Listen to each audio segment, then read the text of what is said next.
What's up? Welcome into your daily Buckeye Blitz for a Tuesday, June 20th, 2023. How's everybody doing today?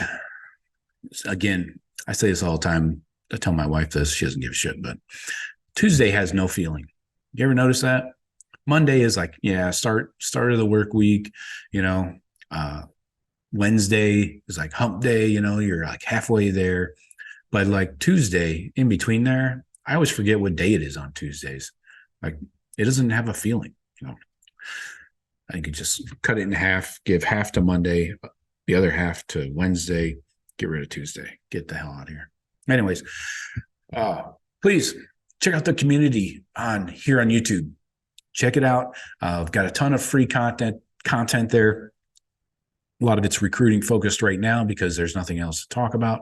And then if you join the community, there's more stuff for the TBC Friends community, a ton more recruiting, things popping up all the time. So check it out. And as always, please hit subscribe. I really appreciate it. Today, we're talking updates on the 2024 visitors that made their official visits this past weekend, mostly defensive players and one offensive lineman. So getting some recruiting updates here on some very important defensive recruits in this 24 class. Guys, these are key targets. We will have coming up this week, Wednesday is the 7-on-7 camp on Ohio State's campus. So I'll have updates for you on Thursday or Friday, something like that. So keep that in mind. That'll be, if I can get some video, highlights and stuff like that, I'll definitely send that out to you. So let's talk D-line recruiting right now. 2024 is a new year. It's not 23 anymore. NIL is in a different place, and I think that affected our D-line recruiting negatively last year, like big time, especially with a few guys from the 23 class. So it's a different story this year.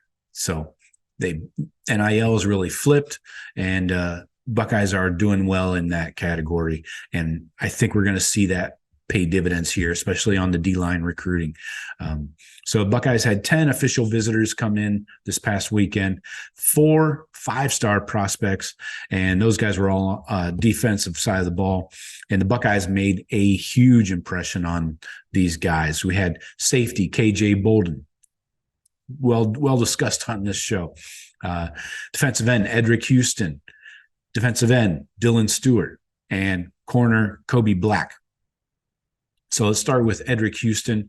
He's got a couple crystal balls. 2 Ohio State have come in lately. And Ohio State's official Twitter account has hinted that there's at least one silent commitment so far, and I believe it's probably Edrick Houston. 6'3", 255. Seems to be the most likely to commit to the Buckeyes next, or at least maybe he already has, although he won't be announcing that as of right now until August 22nd. I believe it's his birthday that day. Now, could he move that up? Make a move sooner?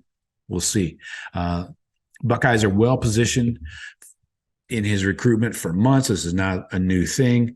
And so we'll see what happens with him. After meeting with Larry Johnson and the rest of the staff, they believe they are able to show him a plan on and off the field for his career at Ohio State. So there's not an announcement soon from Edrick, then the official visit to Bama will probably happen as planned. But either way, Buckeyes are a clear favorite to land him. All right, let's talk about the safety, KJ Bolden.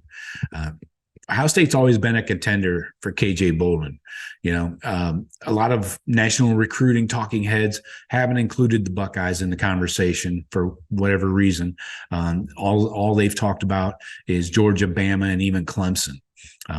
So did this weekend's visit change that?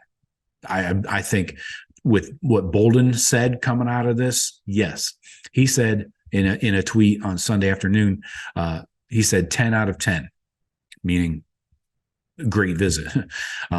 So you can probably dismiss that as the typical post-visit hype, the excitement of coming off a great visit, that high. But his connection with Ryan Day and Perry Eliano is as good as his connection with any other school. So the Buckeyes are right there. Forget what everybody else is saying. I know Georgia believes that they're going to land KJ, hometown or homeschool kid, hometown, but they've hosted him more than anyone else in the country. That probably makes them feel pretty comfortable. I would understand that, but they're going to keep a ton of pressure on KJ and his family, until he makes a decision. KJ is scheduled for an official visit to Alabama this coming weekend. Him and Edrick both are visiting Bama. So he also will move up his Auburn visit. He has an official there too. So not sure when that's going to happen. But it's a tight race between Ohio State and Georgia, and Buckeyes are not gonna fold up on this one. I think this goes the distance, and I'm not going to be surprised if the Buckeyes win this one for real. But let's talk about the corner, Kobe Black. So I'm hearing that Ohio State made a huge move this weekend in his recruitment. There's not a lot of info coming out of his camp. Or from the Buckeyes with him, but Tim Walton and Perry Eliano have been in constant communication.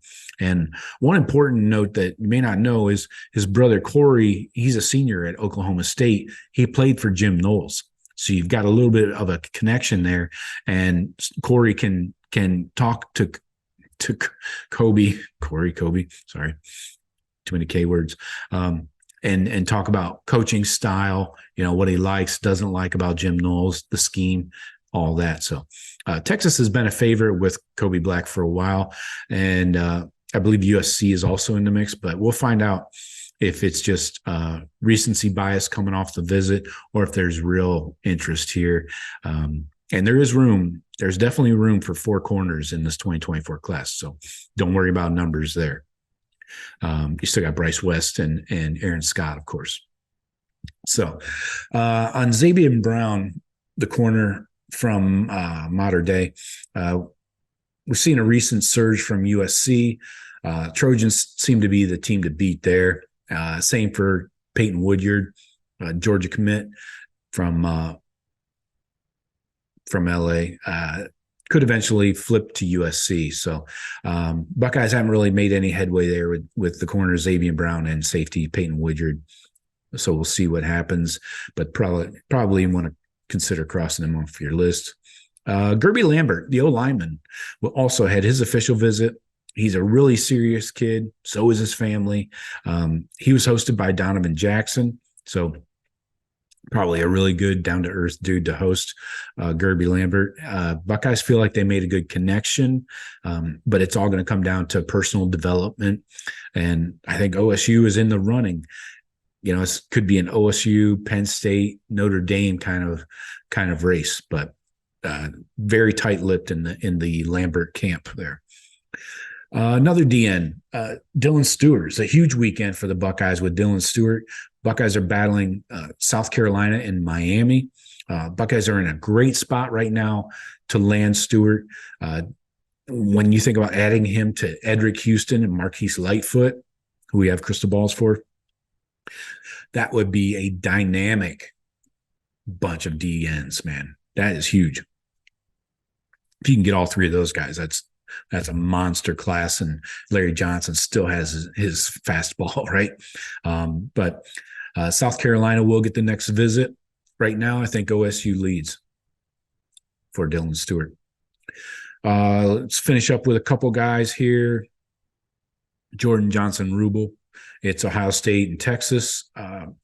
He's from Texas, goes to IMG down here in Florida, has an official visit left to Texas next weekend. So Buckeyes probably needed to have that last visit in order to gain the lead there. But last safety was Corian Gibson. Not a lot of info on him either, but Buckeyes are in the mix. We'll see if any info filters out about him. I'll let you know. But coming up this weekend, starting June 23rd, we've got